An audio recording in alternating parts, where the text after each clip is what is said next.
ငွေဝင်ငွေရစေတဲ့ပေါ့ပေါ့ပါပါပြုလုပ်လို့ရတဲ့ရတရားလေးတွေကိုမျှဝေပေးသွားမှာဖြစ်ပါတယ်။မင်္ဂလာပါလက်တိုးအိမ်မှကြိုဆိုပါရရှင်။လက်တိုးအိမ်မှအပတ်စဉ်ဗုဒ္ဓဟူးနေ့နဲ့တနင်္ဂနွေနေ့တွေမှာနေ့စဉ်အသုံးပြုလို့ရမယ်လွယ်ကူထိရောက်မြန်ဆန်တဲ့ရတရားနဲ့ပတ်သက်တဲ့ဗဟုသုတရစီမာလေးတွေကိုသင်ပေးသွားမှာဖြစ်ပါတယ်။မိတိဈေးဆိုင်စားတောက်ဆိုင်မဆိုဆိုင်အားလုံးအတွက်ပြုလုပ်နိုင်တာလေးကကလတ်တစ်ခုနဲ့ခေါင်းလောင်းတစ်လုံးကိုဝယ်ပါထိုကလတ်ပုံမှာ100တန်ဒါမှမဟုတ်1000တန်တရွက်တင်ပြီးခေါင်းလောင်းနဲ့ဖိထားပေးပါမကြာခဏဖိထားတဲ့ပစံကိုယူပြီးခေါင်းလောင်းကိုခောက်ပေးပါလက်ဦးလက်ပြားငွေကိုတင်ပြီးခောက်ရင်ပိုကောင်းပါတယ်တန်ဖိုးအမြင့်ဆုံးပစံဖြစ်တဲ့1000တန်ကိုတွေးကံပုံပစံခောက်ပြီးရေမွေးစွတ်ကပစံအိတ်ထဲထည့်ဆောင်ထားပါအဲ့ဒီပစံကိုမိမိရဲ့အဆောင်အနေနဲ့ထားပြီးထုံသုံးရပါဘူး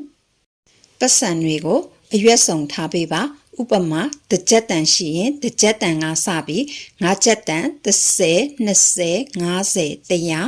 200 500 1000 5000 1000နဲ့ပစံအရွက်စုံတစ်စုံကိုမိမိအိမ်ဒါမှမဟုတ်ဆိုင်ခန်းပစံသိမ်းတဲ့နေရာမှာနေ့စဉ်ကိုင်းတဲ့ပစံအိတ်ဈေးရောင်းပြီးထဲ့တဲ့အန်ဆွဲတို့မှာတစ်စုံစီထည့်ဆောင်ထားပေးပါငွေရှိရာငွေလာပါတယ်မိမိထံမှငွေတန်ဖို့အစုံထားချခြင်းကအပြင်ကငွေရောက်လာဖို့ငွေဝင်လာစေဖို့ခေါ်ယူခြင်းပဲဖြစ်ပါတယ်လုပ်ငန်းစတင်တာနဲ့ရလာတဲ့လက်ဦးလက်ဖြာငွေထဲကတရွက်ကိုထာဝရသိမ်းထားပါဖျားရောက်တိုင်းခေါင်းလောင်းသွေးရင်ငွေဝင်ပါစေလို့ဆုတောင်းပြီးခေါင်းလောင်းထိုးပေးပါကိုထုတ်တုံးလိုက်တဲ့ငွေကိုတတွေးတူပြီးမှအသုံးပြုပေးပါ3တလောက်ပြန်ဝင်စေအောင်ဖြစ်ပါတယ်တတွေးဆိုတာအစားတွေကိုကျဉ်ညက်စေသလိုဆွဲဆောင်တဲ့တန်လိုက်တဲ့တမျိုးလေးရှိတယ်ဥပမာအိမ်မွေးတရိတ်ဆန်တွေကိုအစာကျွေးတဲ့အခါအစားအစာတွေထဲကိုသခင်ရဲ့စတွေးထည့်ကျွေးရင်တရိတ်ဆန်တွေကသခင်အပေါ်ခင်သွဲတာကိုတွေ့ရပါတယ်စွမ်းအင်ရှိတဲ့စတွေးကိုမိမိသုံးလိုက်တဲ့ငွေများထဲကတရွက်ကိုတို့ပြီးအသုံးပြုတလောက်ပြန်ဝင်ပါစေလို့စိတ်မှာဆုတောင်းပြီးအသုံးပြုပေးပါငွေနဲ့ပတ်သက်ပြီးမပြုတ်လုတဲ့အချက်တွေကတော့ငွေကိုအင်းစမဂါထာမှန်တန်